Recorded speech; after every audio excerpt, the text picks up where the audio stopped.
The first thing I'd look at on the horse will be in the trapezius. We have the trapezius cervicus here running up his neck, and then we have the trapezius thoracica running back here, which the saddle sits on and over. If forward of his shoulder here, forward of the scapula, the break of his shoulder, he's a little blown up in there. In this horse is not particularly, only a little. If he's really blown up, and you'll find some horses, their neck, the line of their neck runs straight from here, straight out to their shoulder. There's no break, there's no nice clean line in the shoulder. If you have that, your horse has a problem. He's travelling on the forehand, and he's braced up in the shoulder. That's the reason he's travelling on the forehand. So that's one thing to look at, and you should be able to touch it. If it's very firm, quite tight, or hard, hard is bad. Soft is pretty good. So somewhere in between is quite common, but some of our horses blown up and hard in there, that is a problem. Okay, these muscles, if the saddle pinches this area, or a rider bounces, so the rider bounces on that area, all these muscles tighten up. They draw together, attached to these spinous processes at the top that draw the spinous processes together. We always get a low point here. If we put pressure here, we get them dropping down. We'll just lift them up a little, like that. That's how his back should look, just like that. But as his back hollows, and we'll do it again, then he flattens out on the croup back here.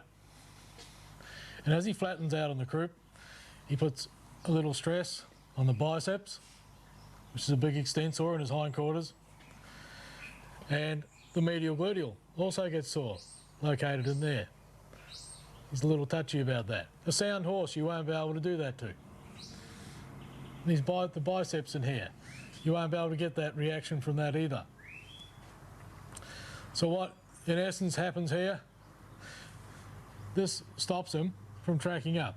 These muscles become tight, they can do their job, they can extend the hind leg, but they can't let the hind leg come forward. So basically, if you hollowed your back like that, like the horse has to, and try swinging your leg forward, that's a good exercise to try to see exactly what the horse is feeling. Hollow your back, put your butt out behind you, swing your leg forward, and it's going to grab down there. And with the horse, it grabs him down here. So he's not going to track up because it's uncomfortable for him to do so, unless we do a lot of things to get him to track up, put some mechanical devices on, and then we start to get a lot of trouble in the back end, in the hindquarters. So we don't want to do that. Here we have the superficial gluteal running down through here. That actually gets a little tight. Most of all, you'll find just around the point of his rump here, we have the semimembranosus running inside, and the semitendinosus running from near his tail here, straight down the back, down the hindquarters, and then behind. They get really tight. This is all the back end. Then we come forward here, into here, to the shoulder. We have the shoulder running down here. This is the triceps running down the back of the scapula. The deltoid forward of that. The triceps running down, attaching to the back of the scapula down here, running down, and here at the elbow, and then running forward. Behind that, we have the serratus ventralis coming down here at about 45 degrees. This attaches to a serrated surface under the back of the scapula, under the back edge, and back onto the ribs. This helps to bring the shoulder blade back as he's moving his leg forward. It's also attached to his ribs. If this freezes up, a telltale sign with this is a horse that can't breathe properly when you're riding him with a canter or a gallop. If you get a horse that goes with each stride, and you work on this muscle, on the serratus ventralis, and ease that off, you'll find that he stops that. Unless your saddle's really pinching up here, causing a lot of stress down here. Because these muscles are tight, under here we have the posterior pectoral running through to here. That's going to get tight. And that's going to show up when you girth up under here. The girth's going to grab him where he saw there. So he's going to show some discomfort with that. And either misbehave or tighten up and stay like that. All right, so a lot of stuff starts happening in the shoulder now. We have the infraspinatus, just behind or below the spiny ridge, running back up into here. We have the supraspinatus running in this leading edge, down the shoulder here, around, wrapping around down into there. That should be loose like it is. If you find that's really tight on a horse, you've got a big problem. Some horses, you'll get your finger in there, you won't be able to pull that muscle out at all.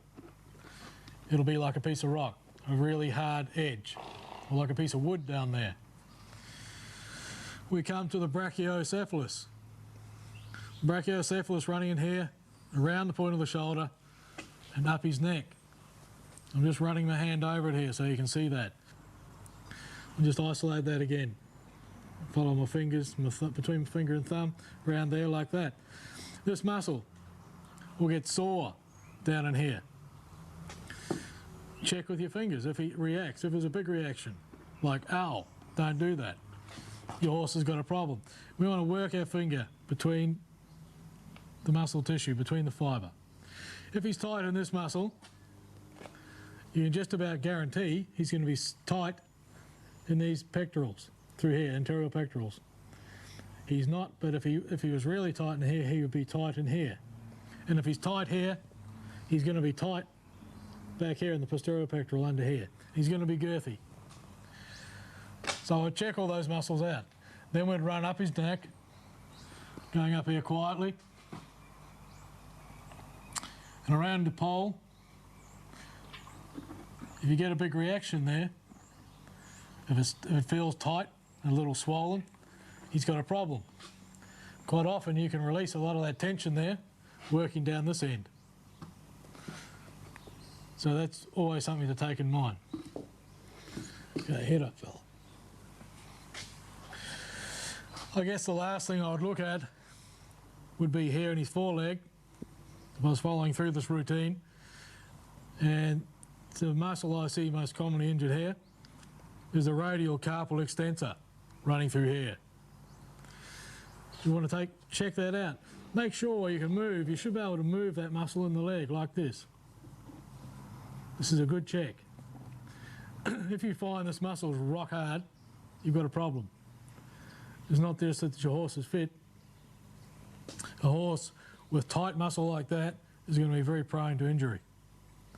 So you want to work on that. But that's a good way to check that out. So the last one is to check under the horse's belly. He's not too sensitive, and he should be able to lift his back like this.